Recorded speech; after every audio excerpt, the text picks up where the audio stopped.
10 insights I have gained from my experience of residing in the United Kingdom. Yes, I know you guys will be like, oh, she's not going to let us rest now. Yes, it's almost 20 years I have been living in the United Kingdom, and I believe I've got some experiences I would love to share with you. It might not be experiences, but some things I've found out in my own way, and just to also reassure some people that may be either struggling one way or the other to achieve some things. You know what? You're not a failure, okay? You're not a failure. Hence why I said, no, I'm just going to come here and share with you those insights, and hopefully you might be able to slow down and think that you're not on the wrong path here. So without wasting much of your time, let's dive into it, okay?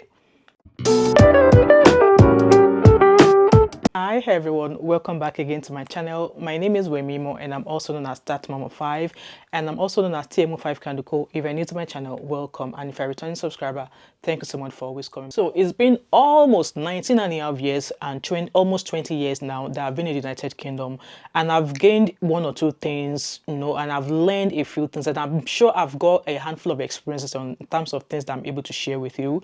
So some of you might be struggling, some of you might be at the top of whatever you want to achieve, but my main goal when I set foot at Heathrow Airport years ago in that chill winter morning, my main focus was to succeed, right? My main focus was to succeed, and here I'm going to be sharing with you 10 insights from my experiences so far of living in the United Kingdom. So let's get started, okay? An adult is unable to alter their accent. That's one thing I want you to know, okay? As a Nigerian, let's say as a Nigerian, and you all know I'm a Nigerian, right? People were like, oh, you've been in this country for almost 19, 20 years and your accent is still pretty much the same. Yes, my accent is pretty much the same. I will happily speak with my heavy accent than trying to fake in it. No, I'm not going to fake in it, because as an adult, it's going to be quite hard for you to change your accent as compared to, you know, people who were born and bred here. I was not born and bred in the United Kingdom, so I can't fake my accent. And I felt that my Nigerian accent sets me aside in a special way. It distinguishes me from others, while the prominent people in London and, you know, maybe anywhere else in the United Kingdom, you know, may occasionally adopt certain nuances. It is essential to refine your English and your pronunciation, is it not? Yes, I agree. It is important that, you know what, you polish your pronunciation a little bit, which I'm trying a wee bit. Yes, it is normal. I mean, it's all right for you to polish your accent, but you know, when I'm talking about polishing your accent, you know, your pronunciations, your spellings, your, you know, when you speak your phoneme, you know, add a little bit of steez to it. It's normal, isn't it? I don't have an issue with that. But trying to change your accent, I don't really feel that at all. So number two experience in terms of my, or insight into my experience, is that abroad is not an idealized destination, okay?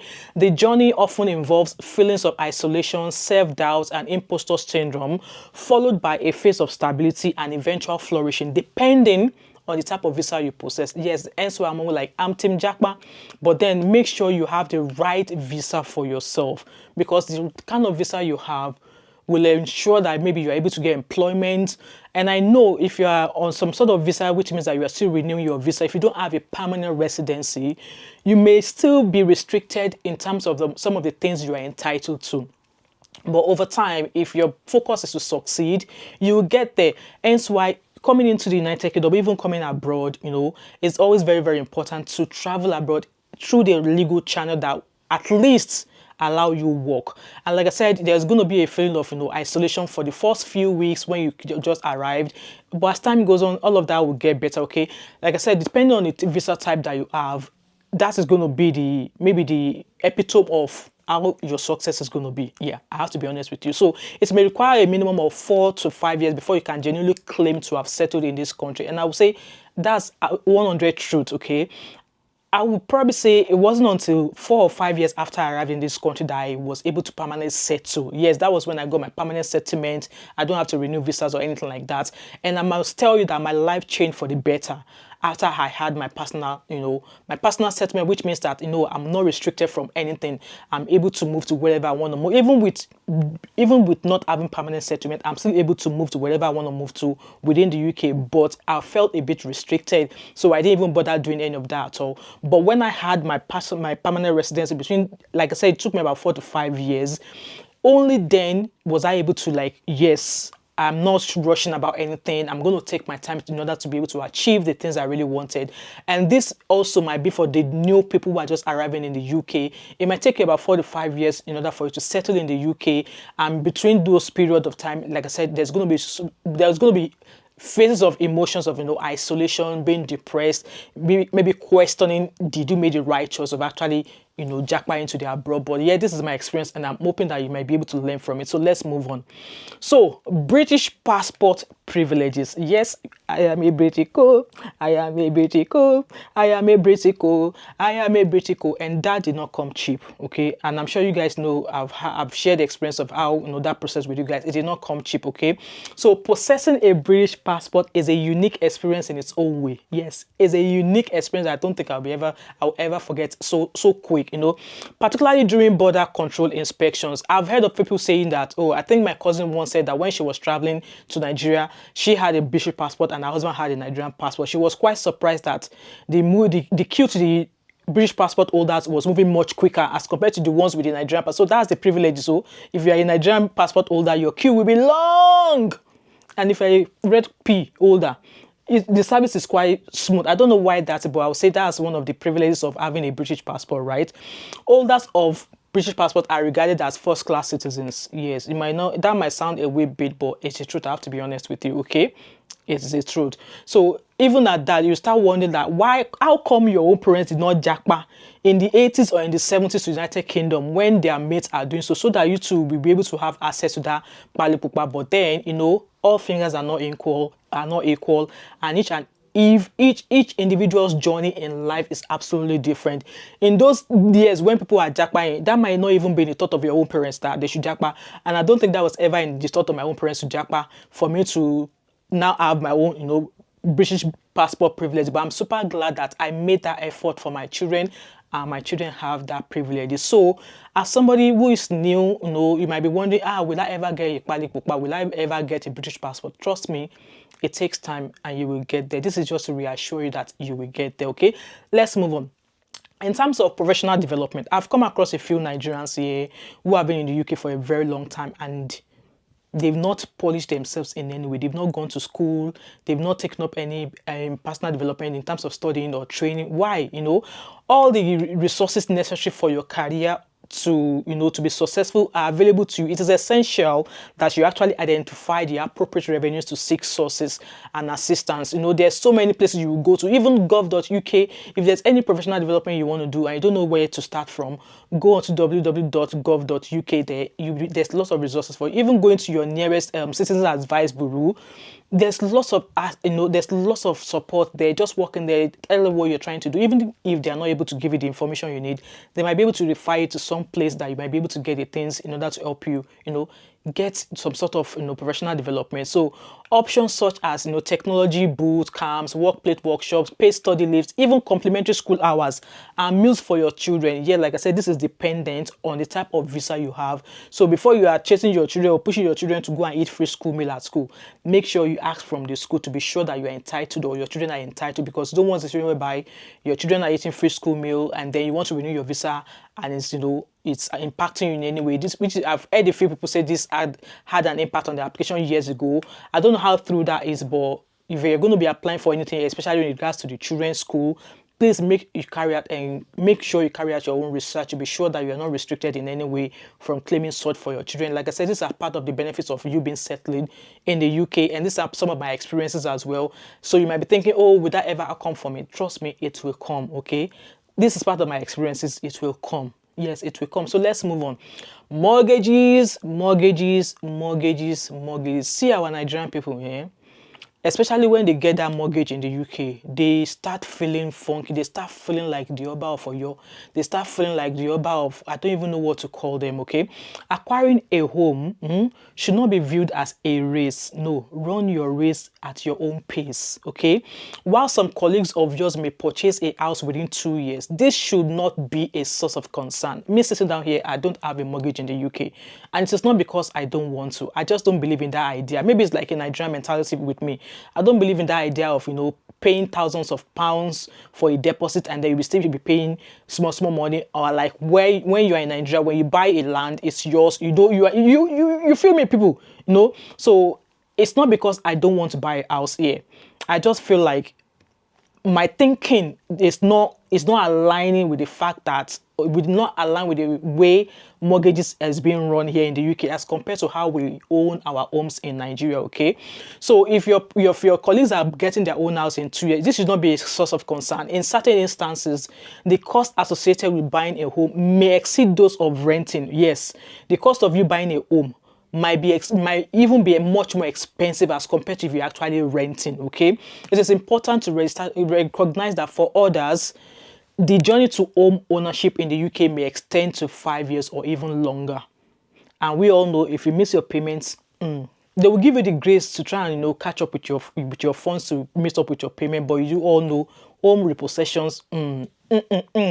So conduct thorough research and progress at a pace that is comfortable for you. Don't say because Sister Lagbaja now has a mortgage, me too, I want to now have a mortgage. You are now working 20 jobs. You are now working 40 jobs. No, run your race at your own pace. There's this song that I think it was Whiskey that sang it. Let me run my race. I can't remember that song. If I remember it, I'll maybe put it in the short list there. I love that song by Whiskey. Run your race. Don't let anybody push you into running a race and you go and enter into gutter. No, don't do that. If you are a new person in the UK or you've just arrived, it is very, very important. The importance of the strength of a community. The strength of a community is very, very important. And I always say this to people who have newly, immigrated or immigrated to the UK, wherever you find yourself, that being a part of a community is very, very important. There will be days when you feel overwhelmed. You'll be questioning your choices and your purpose. I've done that. At some point, maybe the second or third year, when I arrived in the UK, I would cry my eyes out. I would call my parents. I want to come back home. I did not have any friends. I was not even talking to any of my mates that we went to school together. Even I had the contact of a few of them here in the UK. I couldn't even communicate with them.